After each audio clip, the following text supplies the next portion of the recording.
So what should you do? You should utilize what we call third party. And third party, very simply, would be this. Would be me just inviting you to the information. Notice, in this scenario, what do you see?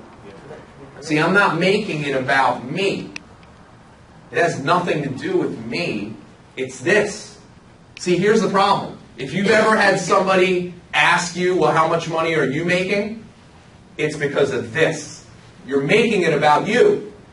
Get yourself out of the way and start talking about somebody or something else, and it will make your job so much simpler, and you'll be so much more effective.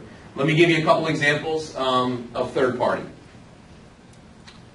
There's only really two different types of third party examples. Number one is an event. So an event could be, we have a number of people that do live webinar presentations. We're recording this via a live webcast. This is an event.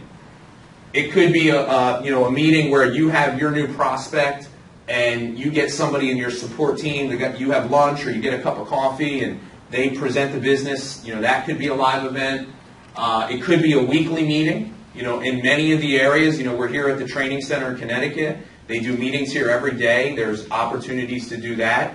It could be, in some of the other areas, the hotel meetings or the Saturday or the regional trainings.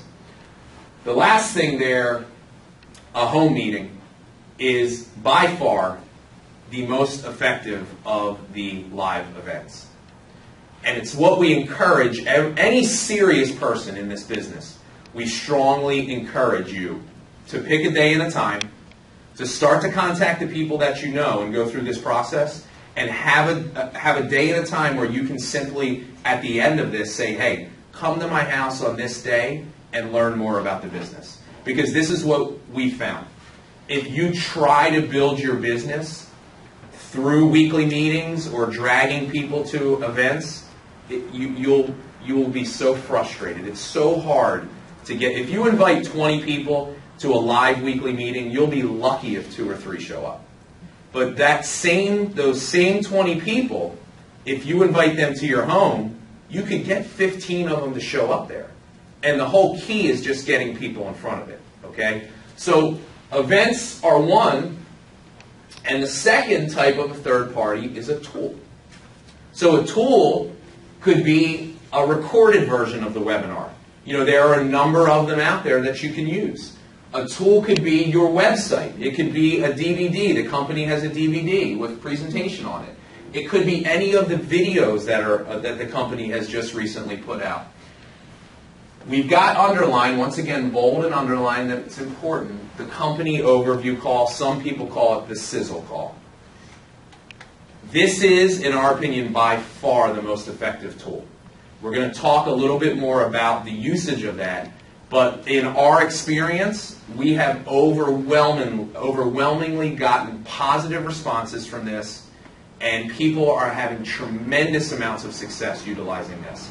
So, let me ask you a question. Which one of these two do you think is more effective?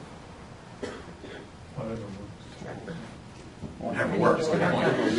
Listen, events are way more effective. Getting people in, with other people. You get somebody in an environment like this, it's way more effective than me sitting in my computer, in front of my computer screen in my bedroom watching a webinar. This is way more effective. But the problem is this. The average person does not have the skill set or the ability to get people to one of these. They can't create enough value on their own. They don't have enough personal power.